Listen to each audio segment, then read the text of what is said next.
कृष्ण हरि। ओम स्वस्ति श्री गणेशाय नमः। ओम श्री सरस्वत्यै नमः। ओम नमः श्री परमहंसास्वादित चरणकमलचिन्मकरन्दाय भक्तजनमानसनिवासाय श्रीरामचन्द्राय योऽन्तः प्रविश्य मम वाचमिमां प्रसुप्तां सञ्जीवयत्यखिलशक्तिधरस्वधाम्ना अन्यांश्च हस्तचरणश्रवणत्वगादीन् प्राणान्नमो भगवते पुरुषाय तुभ्यं। वंशी विभूषितकरान्नवनीरदाभात् पीताम्बरादरुणबिम्बफलाधरोष्ठात् पूर्णेन्दुसुन्दरमुखादरविन्दनेत्रात् कृष्णात् परं किमपि तत्त्वमहं न जाने। नमामि सद्गुरुं शान्तं सच्चिदानन्दविग्रहं पूर्णब्रह्मपरानन्दमीशमाळन्दिवल्लभम्। ॐ पूर्णमदः पूर्णमिदं पूर्णात् पूर्णमुदच्यते पूर्णस्य पूर्णमादाय पूर्णमेवावशिष्यते। ॐ शान्तिः शान्तिः शान्तिः। पुंडलीकवरदा हरिविठ्ठल श्री ज्ञानदेव तुकाराम पंढरीनाथ भगवान की जय। माऊली ज्ञानेश्वर महाराज की जय। जगद्गुरु श्री तुकाराम महाराज की जय।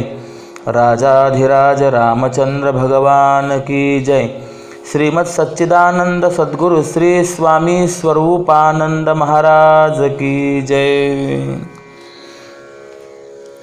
भवारणवी जेणे तारियले मज तो श्री गुरुराज हृदयी माझ्या म्हणून या प्रेम वाटत असे फार मज सारा सार विचाराचे। अकारण करुणा वरुणालय भगवंताच्या असीम कृपेने समस्त संत मांदियाळीच्या व स्वामीजींच्या कृपाशीर्वादाने श्रीमद अभंग ज्ञानेश्वरीचं यथामती चिंतन करण्याकरता आपण प्रवृत्त झालो आणि आत्तापर्यंत आपण बुद्धीची अधिष्ठात्री देवता गणपती आणि वाणीची अधिष्ठात्री देवता माता सरस्वती यांच्या संबंधाने काही चिंतन करून आलेलो आहोत। मंगलाचरण करत असताना सद्गुरू श्री ज्ञानोबारायांनी यानंतर आपल्या सद्गुरूंचं मंगलाचरण केलेलं आहे आणि सद्गुरूंचं मंगलाचरण करत असताना माऊली असं म्हणतात, ज्याने या संसारपुरातून मला तारून नेले असे ते सद्गुरू माझ्या हृदयात आहेत आणि म्हणून माझं विवेकावरती फार प्रेम आहे। यामध्ये तारणारे सद्गुरू आहेत आणि ते संसारावरून आपल्याला तारतात, हा महत्त्वाचा विषय या ठिकाणी आलेला आहे। श्री सद्गुरूविषयीचं परमप्रेम अंतःकरणात जागृत असल्याने माझ्या सद्गुरूंचा हृदयात वास आहे असं ज्ञानोबाराय बोलतात। श्री गुरु निवृत्ती महाराजांच्या विषयी श्री ज्ञानोबारायांच्या ठिकाणी उत्कट व नितांत प्रेमादर हा राहत होता आणि या संदर्भामध्ये आपल्याला पुढे 13व्या अध्यायामध्ये 7व्या श्लोकातील आचार्योपासन या शब्दावरील विवरण ज्या वेळेला पाहायला मिळेल त्यावेळेला सद्गुरूंच्या विषयी आपल्या अंतःकरणामध्ये कशी भावना असावी याचं आश्चर्यकारक चिंतन आपल्याला त्या ठिकाणी पाहायला मिळेल। किंबहुना सद्गुरूंची सेवा जोपर्यंत आपला देह आहे तोपर्यंत आपण तर करावीच करावी, परंतु देहपातानंतरही ज्या पंचमहाभूतांचा हा देह बनलेला आहे त्याचा लय अनुक्रमे ज्या ठिकाणी श्री गुरुचरण उभे राहतील त्या ठिकाणी शरीरातील मातीचा ज्या पाण्याला गुरुदेवता स्पर्श करतील त्यात शरीरातील पाण्याचा लय करीन असं जे ज्ञानोबाराय सांगतात। ही गुरुभक्ती जगाच्या पाठीवरती आज तागायत कुठेही अभिव्यक्त झालेली नव्हती, ती गुरुभक्ती ज्ञानोबरायांनी आपल्या वाङ्मयातून व्यक्त केलेली आहे. सद्गुरू हे एक तत्व आहे. म्हणून जसं आपण काल पाहून आलो, न मातुः परदैवतम, त्याप्रमाणे नास्ति तत्वं गुरोः परम असं वर्णन आपल्याला स्तोत्रादिकांमधून पाहायला मिळतं. सद्गुरूंपेक्षा श्रेष्ठ असं कोणतंही तत्व नाही. कसे आहेत गुरु? तर गुरुगीतेमध्ये सद्गुरूंच्या विषयी आपल्याला सर्वांना माहिती असलेला श्लोक आहे. ब्रह्मानंदं परमसुखदं केवलं ज्ञानमूर्तिं द्वंद्वातीतं गगनसदृशं तत्त्वमस्यादिलक्ष्यम् एकं नित्यं विमलमचलं सर्वधी साक्षिभूतं भावातीतं त्रिगुणरहितं सद्गुरुं तन्नमामि. या श्लोकाचा जर आपण विचार केला तर एक एक पद महत्त्वाचं आहे. ब्रह्मानंदम, जगामध्ये आनंदाची मीमांसा करत असताना सर्वोत्कृष्ट आनंद हा ब्रह्मानंद सांगितलेला आहे. पंचदशी नावाच्या वेदांताच्या ग्रंथामध्ये ब्रह्मानंद प्रकरण हे स्वतंत्र प्रकरण आहे. आनंद कसा मानावा त्याचा विचार करत असताना एका मानुषानंदापासून आनंदाची गणना करण्याचा आरंभ होतो. एका मनुष्याला प्राप्त होणारा जो आनंद आहे त्याला मानुषानंद म्हणतात. परंतु तो मनुष्य कोणता? तर तुम्ही आम्ही आपल्याला प्राप्त होणारा जो आनंद आहे तो मानुषानंद नाही. का नाही? कारण की त्यामध्ये असं वर्णन केलेलं आहे, युवा स्यात् साधू युवा स्यात् बलिष्ठः दृढिष्ठः. मानुषानंदाचा विचार करत असताना ज्याच्या ठिकाणी आपल्याला मानुषानंदाचा विचार करायचा आहे तो युवा असावा. बरं, केवळ युवा असून उपयोग नाही, तो रोगीट असेल तर उपयोग नाही. मग साधू युवा स्यात् अर्थात निरोगी युवा असावा. त्यानंतर बलवान असावा, धैर्यवान असावा, ज्ञानवान असावा. संपूर्ण पृथ्वीचं आधिपत्य त्याला प्राप्त झालेलं असावं. आणि असं संपूर्ण पृथ्वीचं आधिपत्य प्राप्त झाल्यानंतर यत् पृथिव्यां व्रीहि एवं हिरण्यं पशव स्त्रियः, संपूर्ण पृथ्वीवरती जेवढं सोनं, जेवढं धन, जेवढ्या स्त्रिया, जेवढे पशु आहेत ते सर्व एकाच्या त्याच्या मालकीचे असावेत आणि कोणत्याही प्रकारच्या अंतरायरहित त्याला या सर्वांचा भोग घेताना प्राप्त होणारा जो आनंद आहे त्याला एक मानुषानंद असं म्हणतात. विचार करा, या मानुषानंदाचा विचार करताना आपली तर गणना कुठेच नाही, आपण पासंगाला सुद्धा नाही आहोत. पण असा मानुषानंद एखाद्याला प्राप्त झाला आणि त्याला 100 पटीने गुणलं की त्यानंतर प्राप्त होणारा जो आनंद आहे तो एक मनुष्य गंधर्वानंद आहे. पुन्हा त्याला 100 पटीने गुणलं की तो एक देवगंधर्वानंद आहे. असं प्रत्येक वेळेला प्रत्येक आनंदाला 100 पटीने गुणत गुणत गुणत ज्या वेळेला 15वी वेळ येते त्यावेळेला असं सांगितलेलं आहे की तो ब्रह्मानंद असतो.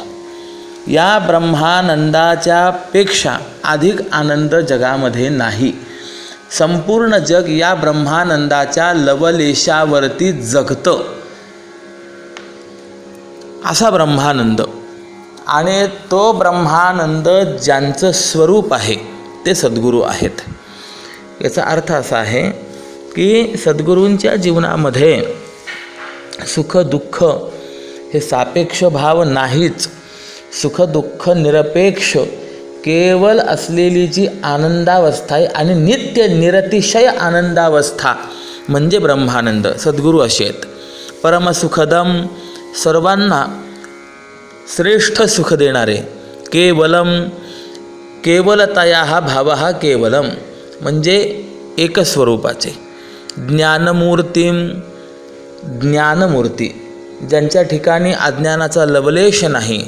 द्वंद्वातीतम, द्वंद्वातीत, गगनसदृशम अर्थात व्यापक, तत्वमस्यादिलक्षम आणि तत्वमसी ते तू आहेस असा शिष्याला महावाक्याच्या द्वारे ब्रह्मात्मैक्याचा उपदेश करणं हेच ज्यांचं एकमात्र लक्ष आहे, असे एकम जे सर्वत्र सर्वांमध्ये प्रत्येगात्मक स्वरूपाने विराजमान आहेत, नित्यम ज्यांचा कधीही अभाव नाही, विमलम ज्यांच्या ठिकाणी कोणत्याही प्रकारचा मलदोष नाही. वेदांताने अंतःकरणाच्या ठिकाणी मलविक्षेप आणि आवरण असे 3 दोष सांगितलेले आहेत.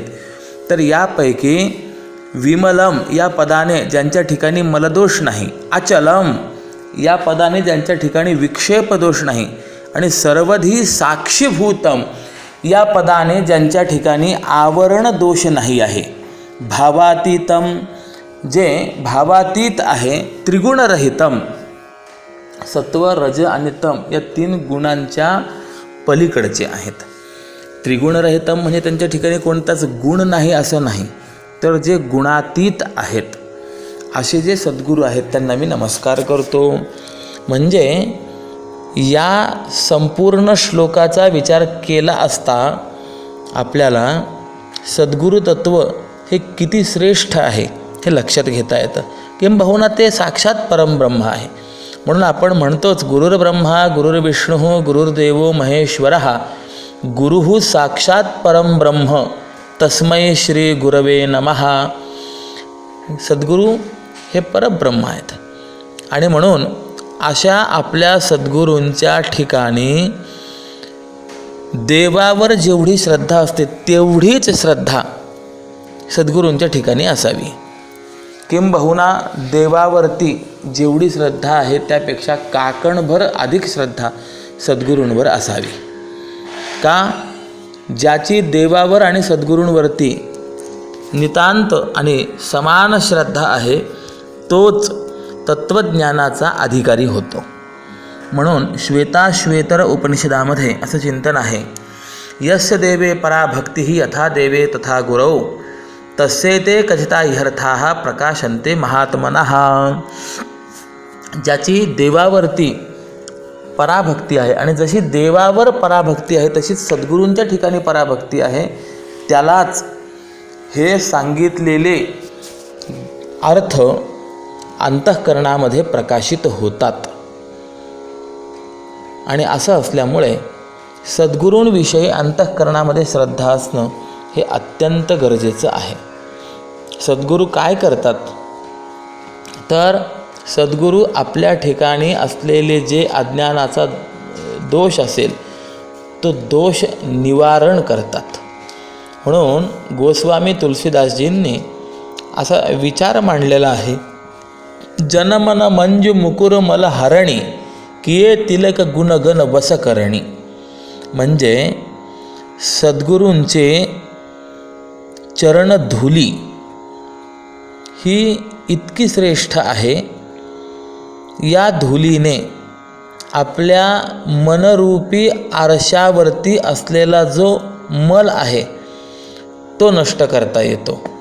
आणि सद्गुरूंची चरणधुली आपण आपल्या मस्तकी लावली, त्या चरणधुलीने आपण तिलक केला तर अनेक गुणसमूहांचं वशीकरण करणारी ती चरणधुली आहे.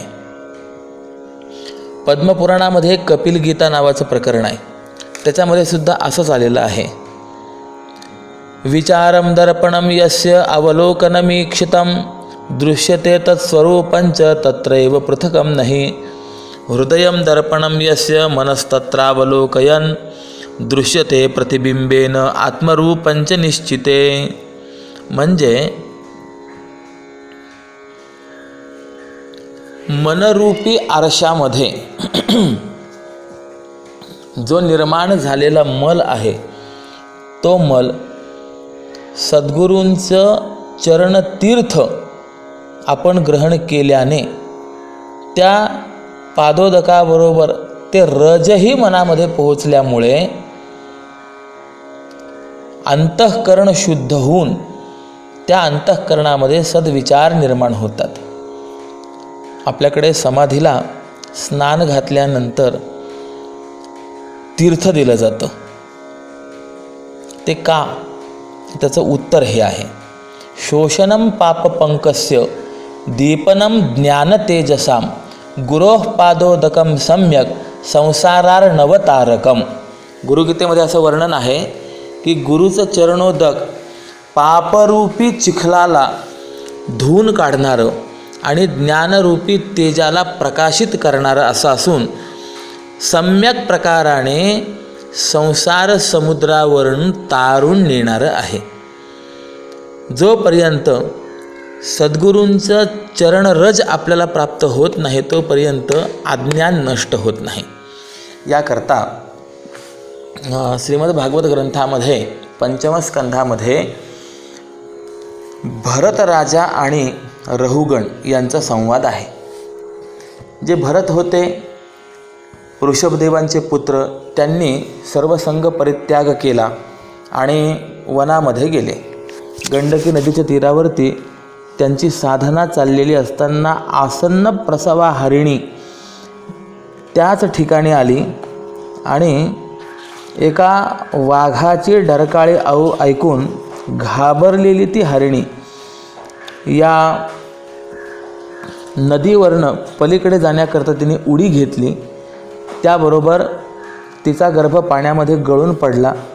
त्या गर्भाचं पालन या भरतांनी केलं आणि संगतीचा परिणाम जीवनामध्ये आसक्ती निर्माण झाली. पुढे भरतांचं मरण जवळ आलं, परंतु शेवटच्या क्षणाला त्या मृगशावकाचंच चिंतन मनात असल्या कारणाने पुढील जन्म हा हरणाच्या योनीलाचा मिळाला. म्हणून आपल्याकडे असं म्हणणं आहे, अंते मतिही सा गतिही. शेवटच्या क्षणाला जशी अंतःकरणामध्ये बुद्धी असेल, जे चिंतन असेल, जो विचार असेल, त्याप्रमाणे पुढची गतीही होत असते. म्हणून शेवटचा क्षण साध्य होणं फार गरजेचं आहे. तुकोबराय देखील आपल्याला सांगतात, याजसाठी केला होता अट्टाहास शेवटचा दिस गोड व्हावा. शेवटचा क्षण साध्य करता आला पाहिजे.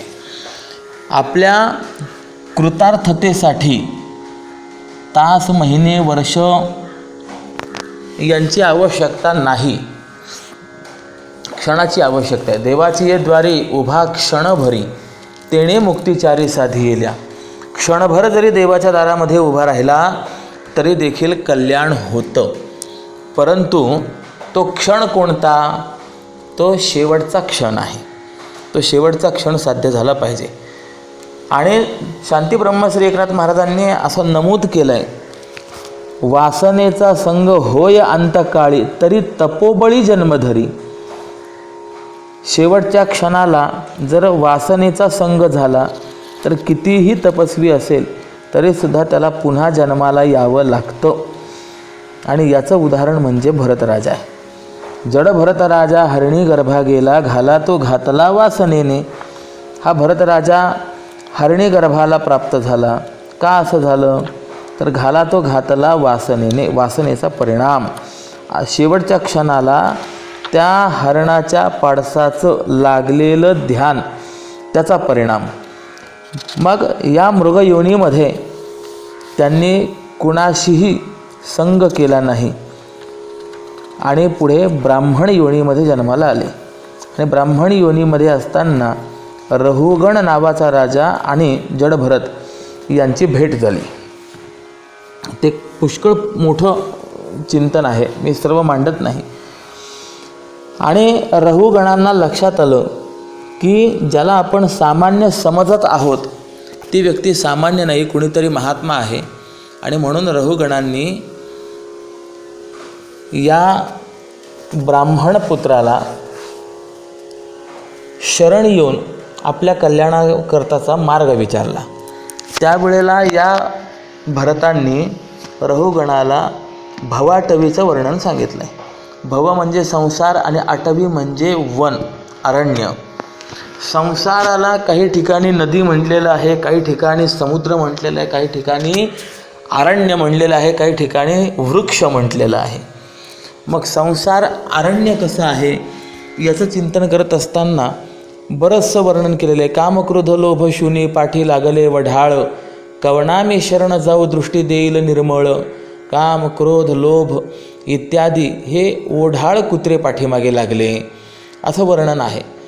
शेवटी संसाराचं वर्णन ऐकून भेदरलेल्या त्या रहुगणाने प्रश्न विचारला, महाराज हा आपला संसार आपल्या पाठीमागे लागला तरी का आपण गर्तामध्ये अटकल्या गेलो. त्यावेळेला जडभरतांनी सांगितलं अज्ञान हे त्याचं मूळ कारण आहे. म्हणून पातंजली योग दर्शनामध्ये सुद्धा असं वर्णन आलेलं आहे, अविद्या क्षेत्रम उत्तरेशाम. अविद्या जर आपल्या जीवनामध्ये असेल, अज्ञान जर असेल तर सर्व अनर्थांचं मूळ ते अज्ञान आहे. मग ती अविद्या कशी आहे, ते अज्ञान कसं आहे, तर त्याचं वर्णन योगदर्शनामध्ये असं केलेलं आहे, अनित्याशुची दुःखानात्मसु नित्यशुची सुखात्मक ख्याती ही अविद्या. जे अनित्य आहे त्याला नित्य समजणे अविद्या, जे अपवित्र आहे त्याला पवित्र समजणे अविद्या, जे दुःखरूप आहे त्याला सुखरूप समजणे अविद्या, आणि जे अनात्म पदार्थ आहेत त्यांनाच आत्मस्वरूप मानणे अविद्या. 4 प्रकाराने अविद्येचं वर्णन पतंजलींनी आपल्याला केलेलं पाहायला सापडतं. काय आहे, जे अनित्य आहे ते नित्य समजणे. थोडा विचार करा, जग नित्य आहे का अनित्य आहे, आपलं जीवन नित्य आहे का अनित्य आहे, तर आपल्याला उत्तर देता येईल जग आणि जीवन ह्या दोन्हीही गोष्टी ज्या आहेत ह्या अनित्य आहेत.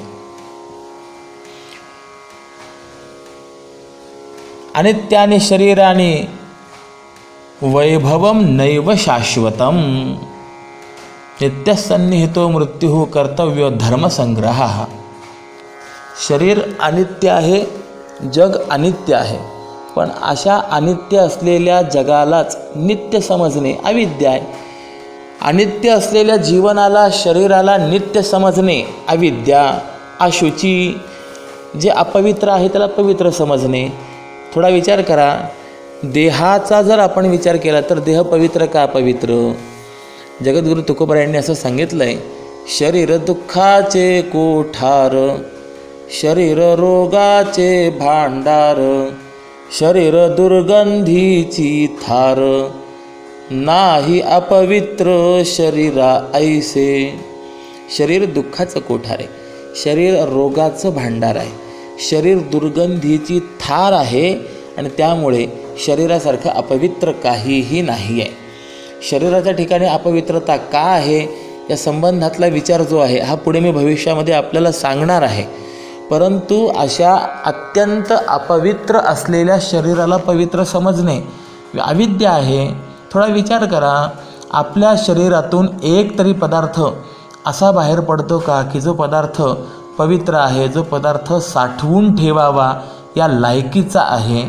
एकही पदार्थ साठवण्याच्या लायकीचा नाही, पवित्र नाही. मल या स्वरूपानेच पदार्थ बाहेर पडतात. डोळ्यातून चिपडं, नाकातून शेंबूड, कानातून मळ, मल मूत्र, घाम, ही सगळी पदार्थ जर आपण पाहिली बाहेर पडणारी तर ही सगळे अपवित्र पदार्थ आहेत. म्हणून अपवित्र शरीराला पवित्र मानणे अविद्या. ठीक आहे, दुःख स्वरूप असलेल्या संसाराला सुखरूप मानणे अविद्या आहे.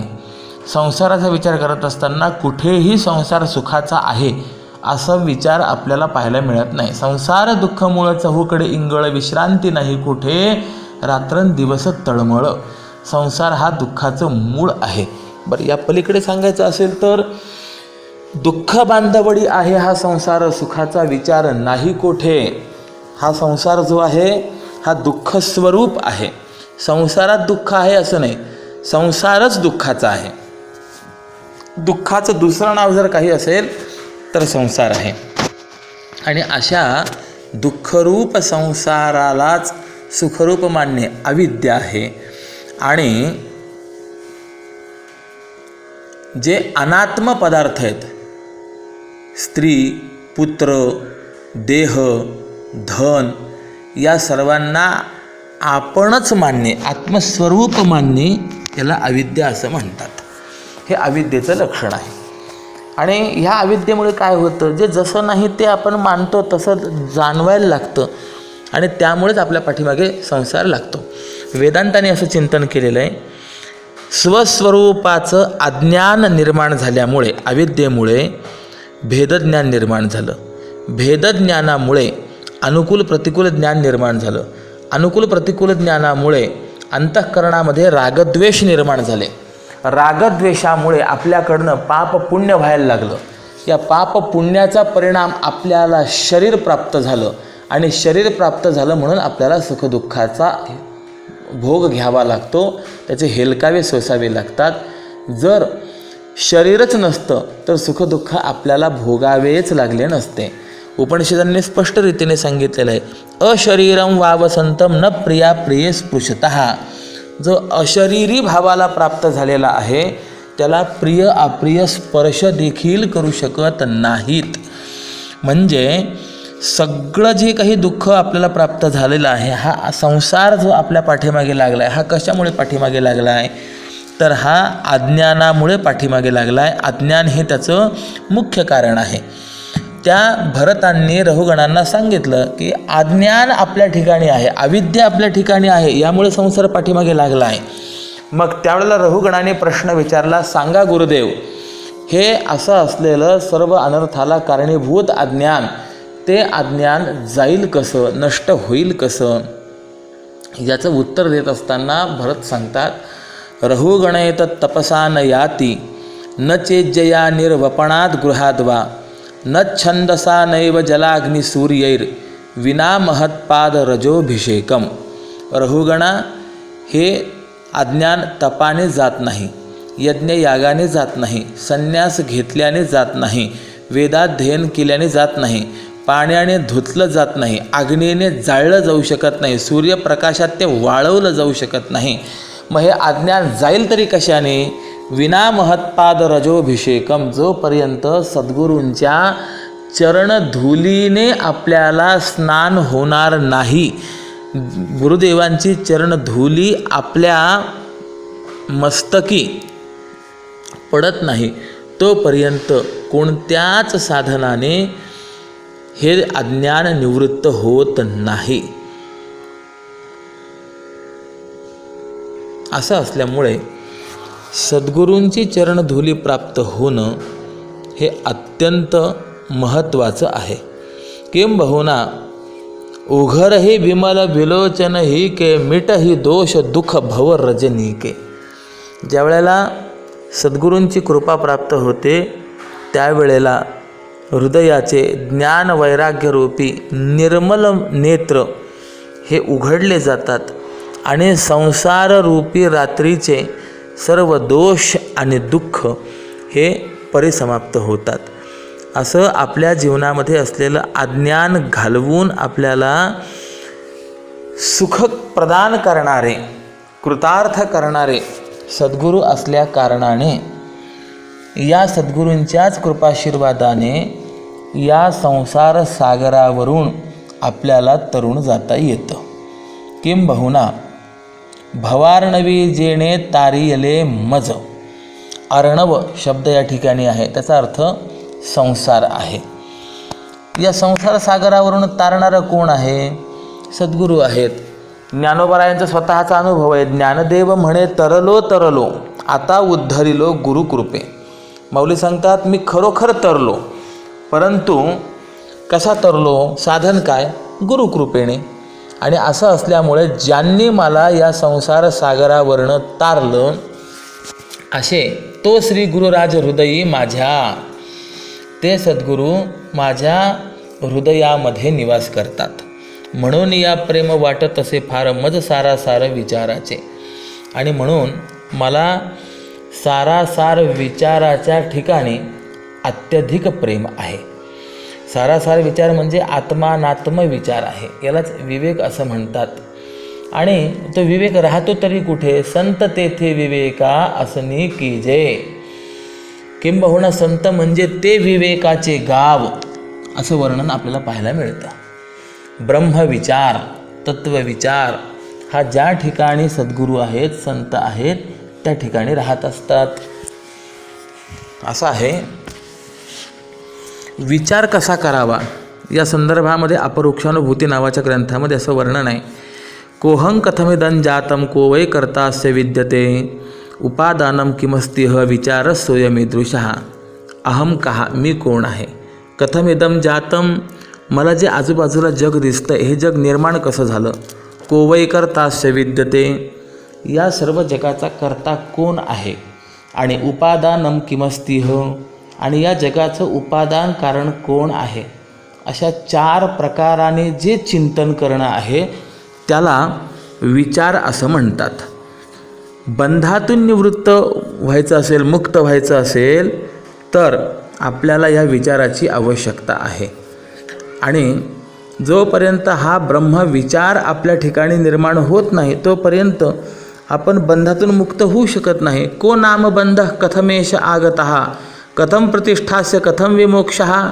विवेक चूडामणीमध्ये जगद्गुरू शंकराचार्य विचारतात, हा बंध काय स्वरूपाचा आहे, हा कसा आणि कुठून आला, तो काय कारणाने जीवांच्या मागे नेहमी लागलेला असतो, त्यातून मुक्ती कशी, अनात्म्याचं स्वरूप काय, परमात्म्याचं स्वरूप काय, त्या अनात्म्याचा आणि परमात्म्याचा विवेक कसा करायचा.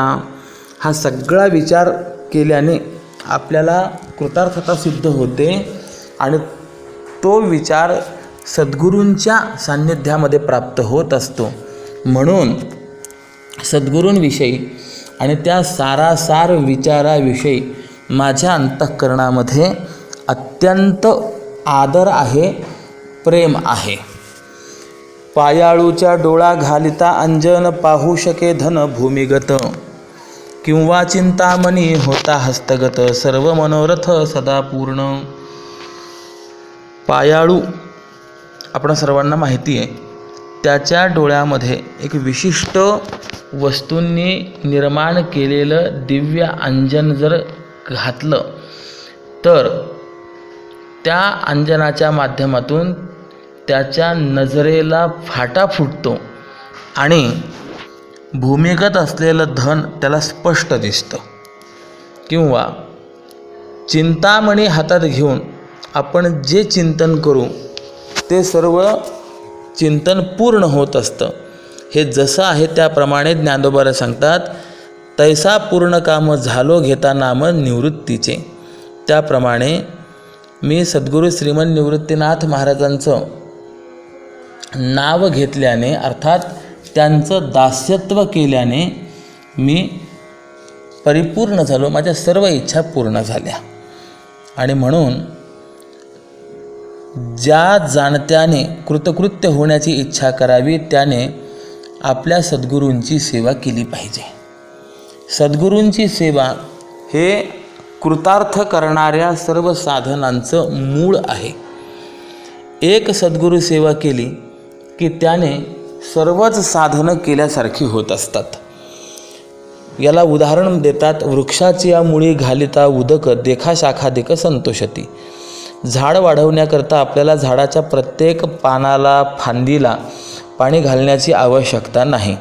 त्या झाडाच्या मुळाशी आपण पाणी घातलं की ज्याप्रमाणे सर्व झाडाला ते पाणी प्राप्त होतं आणि झाड वाढतं, त्याप्रमाणे एक सद्गुरूंची आपण सेवा केली की सर्वच साधना आपण केल्यासारखं होतं.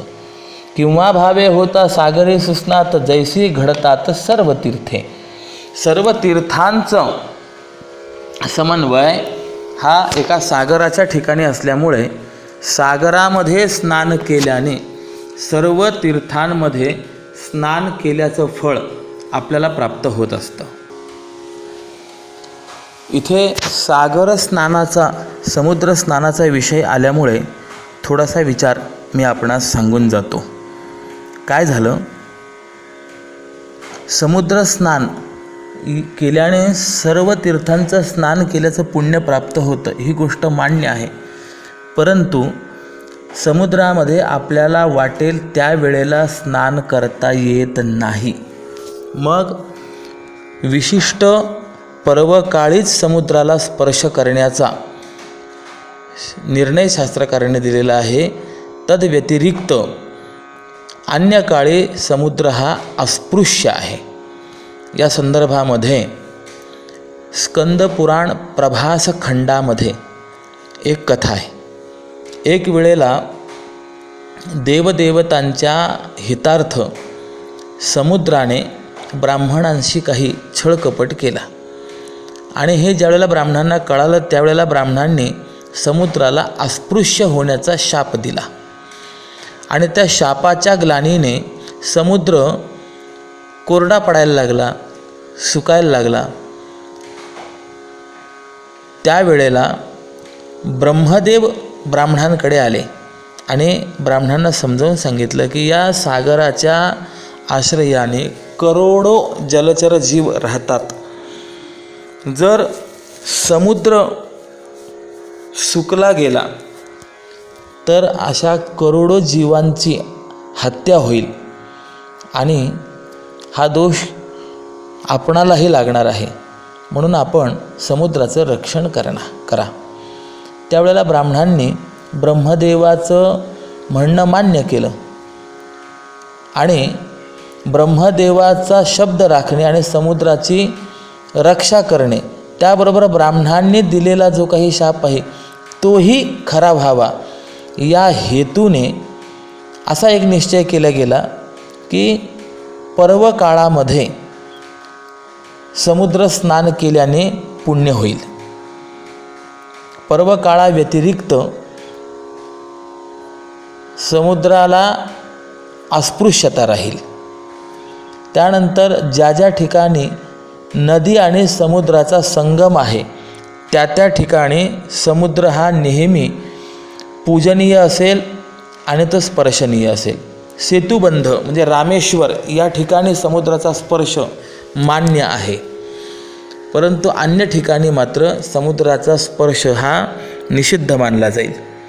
आणि ब्राह्मणांना वरदान दिलं ब्रह्मदेवाने की आजपासून आपण पृथ्वीवरती भूदेव या नावाने प्रसिद्ध व्हाल. म्हणून ब्राह्मणांना भूदेव, महीसुर असं देखील म्हटलेलं आहे. ज्ञानोबरायाने देखील पुढे आपल्या चिंतनात म्हटलेलं आहे, जे पृथ्वी तळीचे देव स्वर्गजयांचे अग्रहार असे मह्याम सुष्ठु राजन्ते इति महीसुराहा. असो माझा मुद्दा असा होता, समुद्र स्नान केल्याने सर्व तीर्थांचं स्नान होतं, पण पर्व काळावर समुद्राचं स्नान करावं हा मुद्दा मला सांगायचा होता. तिसरा उदाहरण आहे, अमृताची गोडी चाखिली जयाने सेविली तयाने सर्व रस. एका अमृतामध्ये सर्व रसांचा अंतर्भाव होत असल्यामुळे ज्याने अमृत सेवन केलं त्याने सर्वच रसांचं सेवन केलं. त्याप्रमाणे म्हणजे एक वृक्ष मुळाचा दृष्टांत, दुसरा समुद्र स्नानाचा दृष्टांत आणि तिसरा अमृत सेवनाचा दृष्टांत. त्याप्रमाणे भक्तिभावाने जो सद्गुरूंची सेवा करतो त्याने सर्वच साधन केल्यासारखे होतात. असं असल्यामुळे मी वारंवार सद्गुरूंना नमस्कार करतो. इच्छावे जे मनी ते ते यथा रुची पुरविता तोची म्हणून या. जी जी मी मनामध्ये इच्छा करावी ती ती सर्व इच्छा ते सद्गुरू पूर्ण करतात, म्हणून मी त्यांना शरण गेलेलो आहे. अशा रीतीने सद्गुरूंचं वर्णन या ठिकाणी केलेलं आहे. आणि यानंतर 55व्या अभंगापासून महाभारताचं वर्णन केलेलं आहे. आता सावधान ऐका श्रोतेजन कथा जी गहन भारताची. हे श्रोतेजन आपण सावधान होऊन या महाभारताची कथा ऐका. हे महाभारत कसं आहे, विवेक वृक्षांचे अपूर्व उद्यान कौतुकाची खाणं सकलही. विवेक रूपी वृक्षांचं उद्यान आहे, म्हणजे विचाररूपी वृक्षांचा हा अपूर्व बगीचा आहे आणि ही कथा सर्व चमत्कारांची खाण आहे. महाभारत हे खोल विचारांनी भरलेली कथा आहे आणि या महाभारतामध्येच गीतारूपी रत्न हे गुप्त आहे किंवा समाविष्ट आहे. महाभारत सामान्य नाही आहे. नवही रसांचा परिपूर्ण देखा, सुधा सिंधुजी का रसाळत्वे, सर्व विद्यांचे जी असे मूळ स्थान, मोक्षाचे निधान प्रगटले. महाभारत म्हणजे 9 रस जे शास्त्रकारांनी सांगितलेले आहेत. कोणते आहेत तर वर्णन करतात. शृंगार रस, वीर रस, करुण रस, अद्भुत रस, हास्य रस, भयानक रस, बीभत्स रस, रौद्र रस आणि शांत रस. शृंगार हास्य करुणा वीर रौद्र भयानकाः बीभत्साद्भुत शांताश्च नवकाव्यरसा स्मृताः. या नवही रसांचा उत्कट आविष्कार आणि मनोज्ञ आविष्कार महाभारतामध्ये आपल्याला पाहायला मिळतो. ज्याप्रमाणे नवरसांचा जणू काही हा सागर आहे, त्याप्रमाणे सर्व विद्यांचं मूळ स्थान आहे. आपल्याकडे विद्यांचा विचार करत असताना एकंदरीत 14 विद्यास्थानं सांगितलेली आहेत. आपण नेहमी म्हणतो 14 विद्या 64 कला संपन्न होते. पण 14 विद्या म्हणत असताना त्या 14 कोणत्या असा जर प्रश्न विचारला तर सांगा बरं, लगेच सांगता येतात का? नाही. म्हणून मग त्या 14 विद्या सांगतो मी. याज्ञवल्क्य स्मृती नावाच्या ग्रंथामध्ये असं चिंतन आलेलं आहे. पुराण न्याय मीमांसा धर्मशास्त्रांग मिश्रिताः वेदास्थानानि विद्यानां धर्मस्य चतुर्दश. म्हणजे पुराण 1, न्याय 2, या न्यायामध्ये न्याय वैशेषिक आले. मीमांसा 3, या मीमांसा शब्दामध्ये पूर्वमीमांसा उत्तरमीमांसा दोन्ही आले. धर्मशास्त्र 4, पुराण 1, न्याय 2, मीमांसा 3, धर्मशास्त्र 4. आता 4 वेद पुढचे, ऋग्वेद, यजुर्वेद, सामवेद, अथर्ववेद. 4 आणि 4 किती झाले? 8. आणि या वेदाचे असलेले 6 अंग, 8 आणि 6 किती झाले? एकंदरीत 14. हे 14 धर्माचे आणि विद्यांचे स्थान आहेत. यांच्या माध्यमातून आपल्याला भगवंताची प्राप्ती होत असते. यांनाच विद्या का म्हटलं? कारण की विद्येचं लक्षणच शास्त्रकारांनी असं केलेलं आहे. सा विद्या या विमुक्तये, तीच खरी विद्या जी मोक्षाला कारणीभूत ठरते. आणि ती विद्या जर जीवनाकडे नसेल तर तो जीव या संसार सागरामध्ये बुडतो. आणि तो परमात्मा ज्याच्या माध्यमातून प्राप्त होतो, कळतो, ते हे 14 स्थानं आहेत. आणि असे या 14ही विद्यांमध्ये जे जे वर्णन आहे ते सगळं महाभारतामध्ये आहे. किंबहुना महाभारत म्हणजे सामान्य नाही, जी का सर्व शास्त्रांशी आधार धर्माचे माहेर सकळही. महाभारत म्हणजे सर्व शास्त्रांना आधार आहे आणि धर्माला माहेर आहे. सकळ धर्माचे. सकळ धर्म म्हणजे काय? धर्माचे काही प्रकार आहेत. विधियुक्त धर्माचरणालाच, विधियुक्त कर्माचरणाला धर्म म्हणतात. म्हणून पूर्वमीमांसेमध्ये 14 लक्षणोर्थो धर्मः असं सूत्र आहे. आणि त्या धर्माचे प्रवृत्ती लक्षण आणि निवृत्ती लक्षण असे 2 प्रकार आहेत. त्या प्रवृत्ती लक्षण धर्मामध्ये वर्णधर्म 1, आश्रमधर्म 2, व्यक्तिधर्म 3, देशकाल धर्म 4, जातीधर्म 5, राजा प्रजा सेवक धर्म 6, वर्णाश्रम धर्म 7 इत्यादी अनेक प्रकारांचा समावेश होतो. आणि यांचं वैशिष्ट्य असं आहे की एकाचा धर्म दुसऱ्याला आचरण करता येत नाही. उदाहरणार्थ वर्णाचा जर आपण विचार केला तर किती वर्ण आहेत? चातुर्वर्ण्यम मया सृष्टं गुणकर्म विभागशः. भगवान स्वतः सांगतात गुण आणि कर्म यांची विभागणी करून मी स्वतःच 4 वर्णांची निर्मिती केलेली आहे. वैशिष्ट्य काय आहे ही निर्मिती करत असताना एका वर्णाचा धर्म दुसऱ्या वर्णाकडे जात नाही. ब्राह्मणाने जे कर्म करायचं ते कर्म ब्राह्मणाचंच ते क्षत्रियाकडे जात नाही. दुसरा आश्रम धर्म जर आपण पाहिला तर आश्रम धर्मसुद्धा एकाचा दुसऱ्याकडे जात नाही. ब्रह्मचारी धर्म घोकावी अक्षरे, आश्रमे विचार षटकर्मी, वानप्रस्थतरी संयोगी वियोग, संन्यास तो त्याग संकल्पाचा. या चरणांमधून आश्रम धर्माचा विचार मांडलेला आहे. ब्रह्मचार्याचा धर्म काय आहे? त्याने अध्ययन करणे हा त्याचा असलेला धर्म आहे. त्यानंतर षटकर्म करणे हा गृहस्थाश्रम संपन्न असलेल्या व्यक्तीचा धर्म आहे. वानप्रस्थतरी संयोगी वियोग, घरात असूनही घरात नसल्यासारखं पाहुण्यासारखं राहणं, तटस्थ राहणं हा वानप्रस्थाचा धर्म आहे.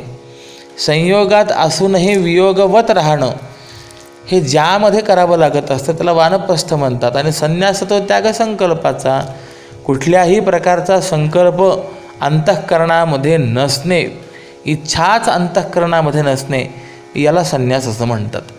सामान्यतया आपल्याकडे भगवे कपडे धारण केले की त्याला आपण संन्यासी म्हणतो, पण तो खरा संन्यासी नाही.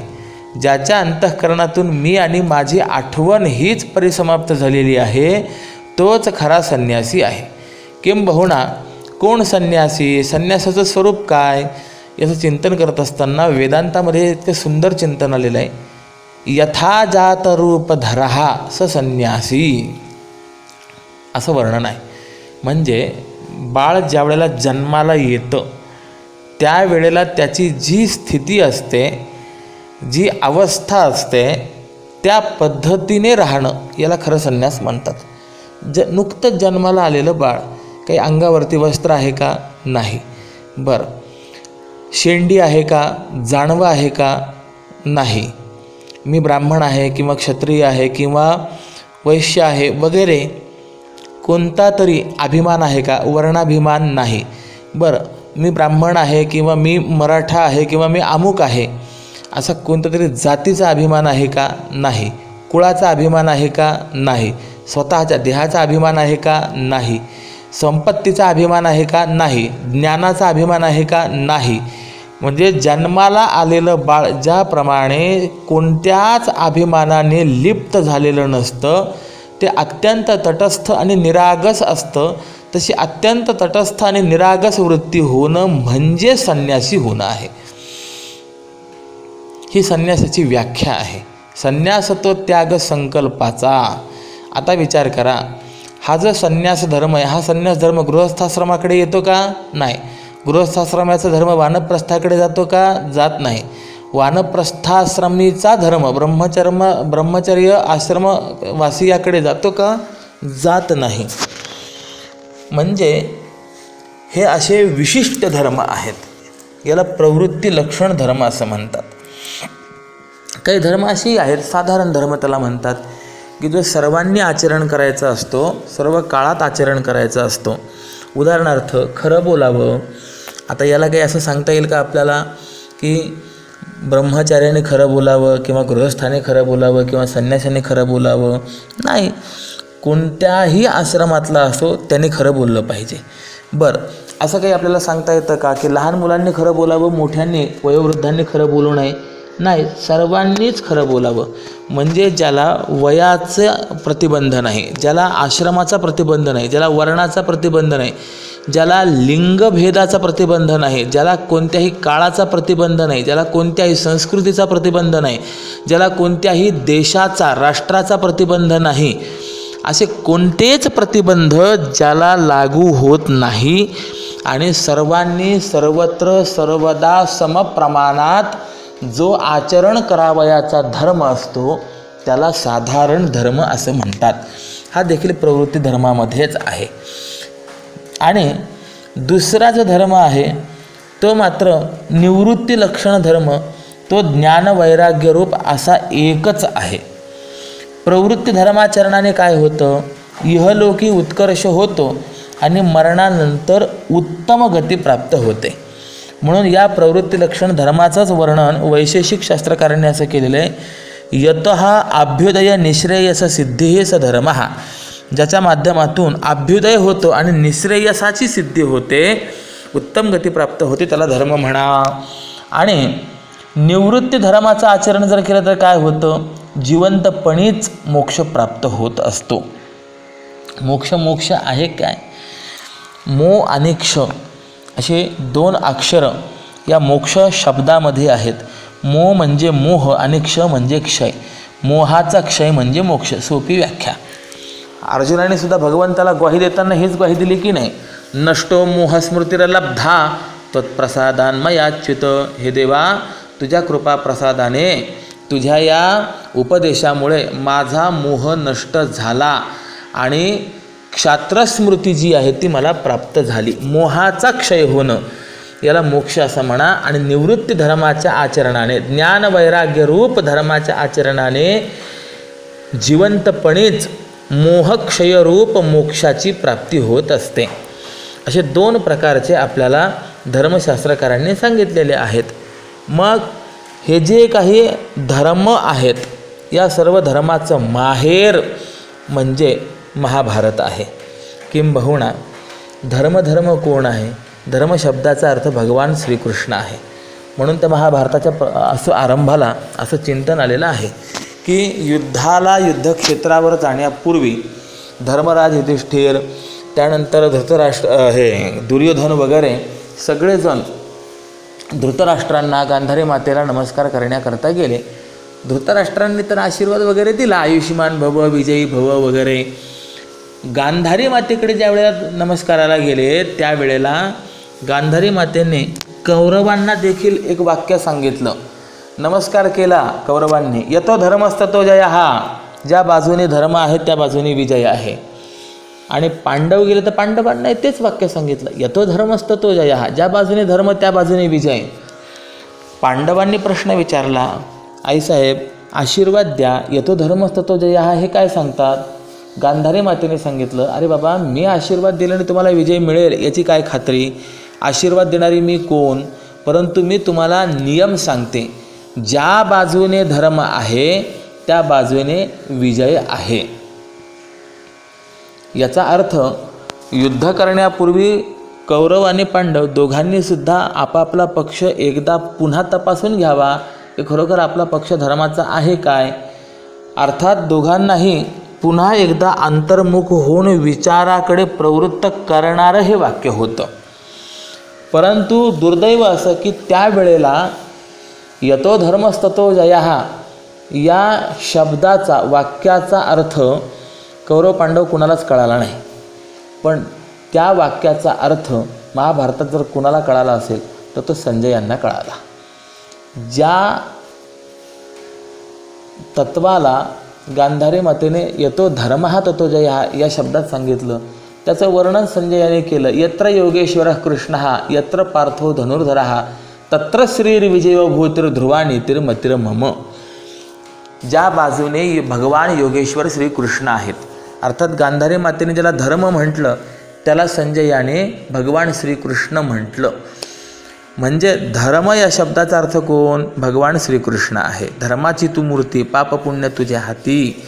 आणि असं सर्व शास्त्रांना आधार महाभारत. आणि धर्माचं माहेर म्हणजे भगवान कृष्णांचंही माहेर जर काही असेल तर ते महाभारत आहे. महाभारत सामान्य नाही. मग शारदेच्या शोभारत्नांचे भांडार ना तर जिव्हार सज्जनांचे, किंवा महाबुद्धी माझी व्यासांचे या देखा स्फुरुणिया सरस्वती. हे महाभारत म्हणजे वाग विलास सौंदर्य संपत्तीसह थोर विचारांचे भांडार निधी झालेला आहे. आणि हा ग्रंथ सज्जनांचा प्राण आहे. महाभारतात सांगितलं नाही असं काहीच नाही हो, सगळं महाभारतामध्ये सांगितलेलं आहे. किंबहुना व्यास महर्षींच्या विशाल बुद्धीत प्रथम प्रादुर्भूत होऊन म्हणजे स्फुरण पाहून साक्षात सरस्वती वाग्देवीच या कथेच्या रूपाने त्रिभुवनामध्ये प्रगट झालेली आहे.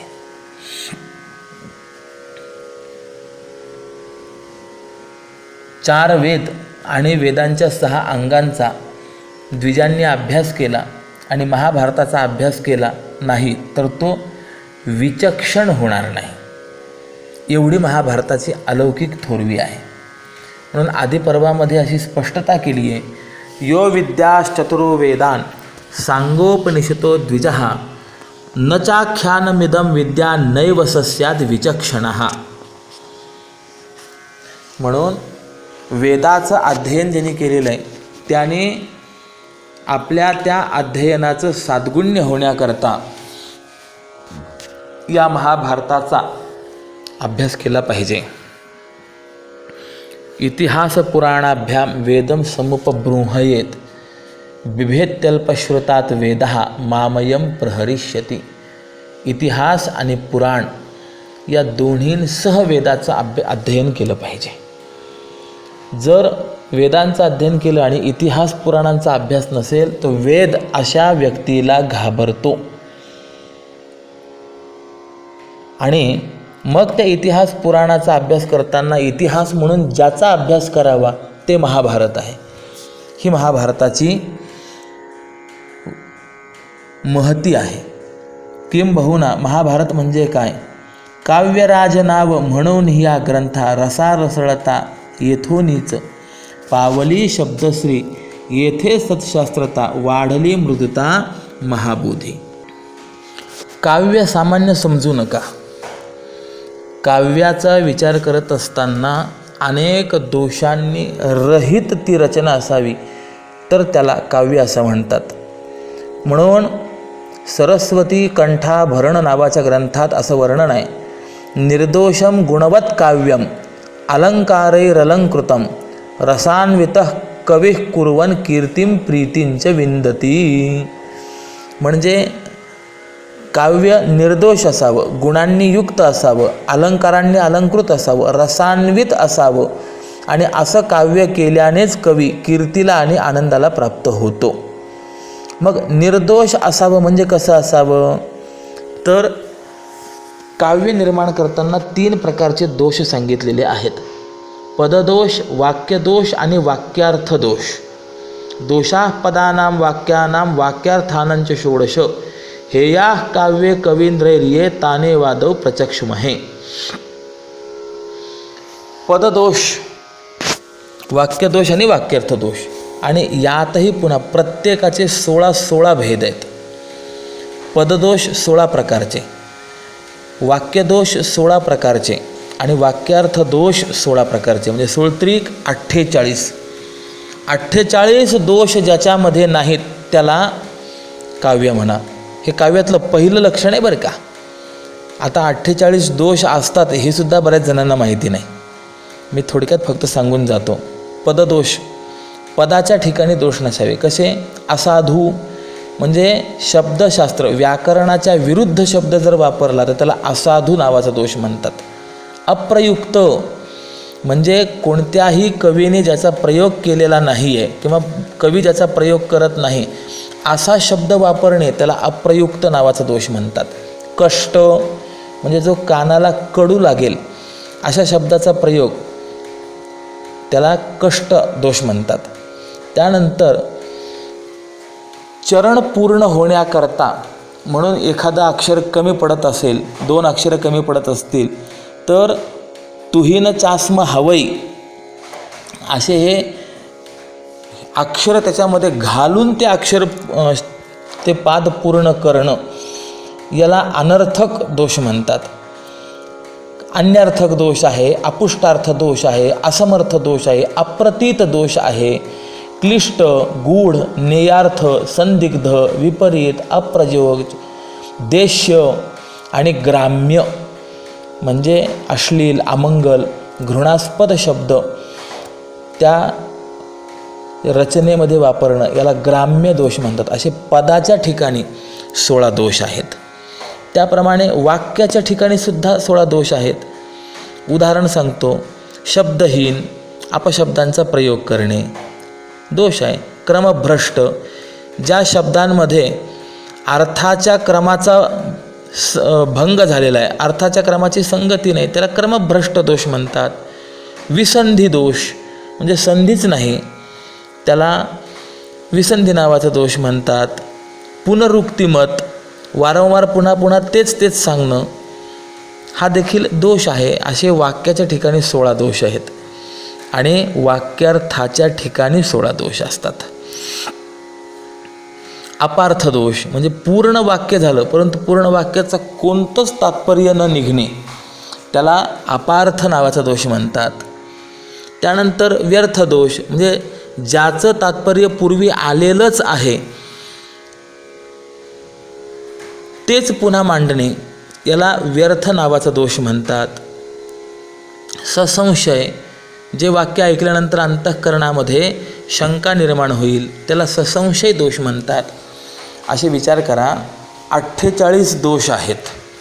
या दोषांनी रहित काव्य असावं. गुणवत, त्याच्या ठिकाणी गुण असावेत काव्याच्या ठिकाणी.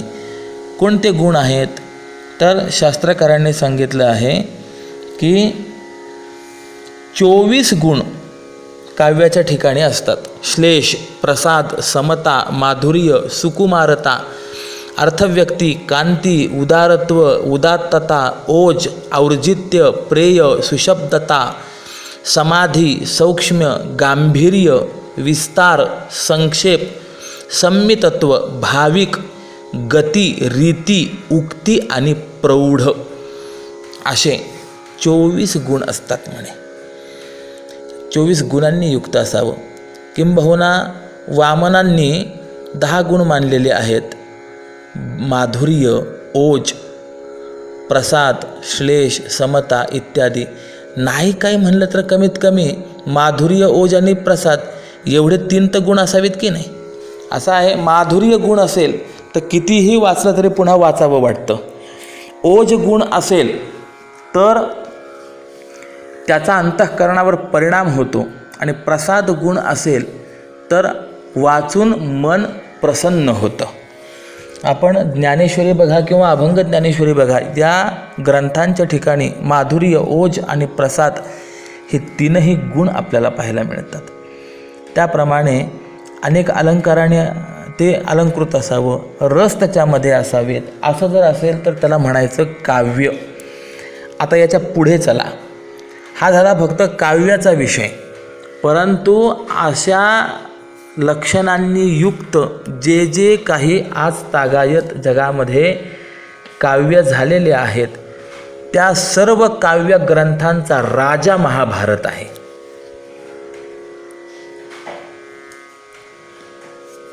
हा ग्रंथ गांभीर्याचं आश्रयस्थान आहे आणि या महाभारतापासूनच रसांना रसत्वाची, माधुर्याची प्रतिष्ठा प्राप्त झाली आहे. रसा रसळता येथो नीच, पावली शब्दश्री येथे सत्शास्त्रता, वाढली मृदता महाबोधी. शास्त्रांना सत्शास्त्रत्व या महाभारताने लाभले. काय आहे हा एक एक विचार जरी करायचा म्हटला ना तरी आपल्याला पददोषाला एक प्रवचन पुरायचं नाही, वाक्यदोषाला एक प्रवचन, वाक्यार्थदोषाला एक प्रवचन, म्हणजे खूप विस्तार आहे. अभिमान म्हणून नाही, परंतु खरोखर एक एक गोष्टीचा विचार करत जर आपण गेलो तर पहिला अध्याय वर्षभर निश्चितपणे आपलं चिंतन होईल. इतकं सखोल चिंतन या पहिल्या अध्यायाला आहे. असो, चातुर्य ते येथे शहाणे जाहले, प्रमेय नटले गोडपणे, सुखाचे सौभाग्य पोसले या ठाई, थोरपणा देई उचितासी. या महाभारतामध्ये चतुरता पटाईत झाली, तत्वाला गोडी चढली आणि सुखाचं ऐश्वर्य या ठिकाणी पुष्ट झालं. महाभारतामध्ये प्रमेय, चातुर्य आणि सुख यांचा उत्तम उत्कर्ष झाला असल्याने ते रुचीला म्हणजे गोडीला आले. येथे माधुरीसी आली मधुरता, ते विसुरेखता शृंगारासी, कलेसी कौशल्य प्राप्त झाले भले, पुण्या तेज आले आगळेचे. या ठिकाणी कलांना कुशलता प्राप्त झाली, पुण्याला तेज चढलं आणि म्हणूनच जन्मेजयाची पातकं देखील सहजच नष्ट झाली. मग प्रश्न असा निर्माण होतो, जन्मेजयाचे पाप या ठिकाणी कसे नष्ट झाले? तर या संदर्भामध्ये एक थोडंसं चिंतन आहे आणि ते चिंतन आता पुढच्या सत्रामध्ये मी आपणासमोर मांडतो. आत्ताचं हे वाङ्मयीन पुष्प भगवत चरणारविंदी समर्पित करून माझ्या वाक्प्रपंचाला या ठिकाणी मी विराम देतो. पुंडलिक वरदा हरी विठ्ठल श्री ज्ञानदेव तुकाराम पंढरीनाथ भगवान की जय. माऊली ज्ञानेश्वर महाराज की जय. जगद्गुरु श्री तुकाराम महाराज की जय. श्रीमद सच्चिदानंद सद्गुरु श्री स्वामी स्वरूपानंद महाराज की जय.